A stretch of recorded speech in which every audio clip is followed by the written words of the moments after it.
जंगल की सबसे खतरनाक आवाजें जो आपकी जान भी ले सकती है, जो सुनाई दे तो तुरंत भाग जाना। नंबर 2, अगर आप अमेज़न या फिर किसी भी जंगल में घूमने गए हो और आपको कोई तालाब दिखाई दे और ये आवाज सुनाई दे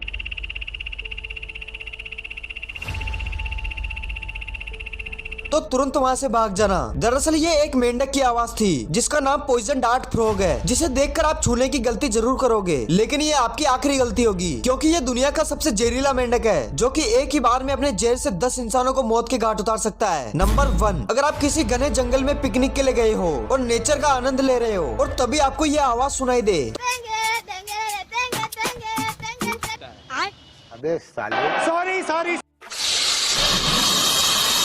तो अपने आप को जितना दूर हो सकता है इतना दूर इस आवाज से ले जाओ, नहीं तो ये आवाज आप आखिरी बार सुनोगे, क्योंकि ये एक ग्रीन एनाकोंडा की आवाज थी जो कि छोटे तालाबों में अपने शरीर को छिपाकर बैठे होते हैं और मौका पाते ही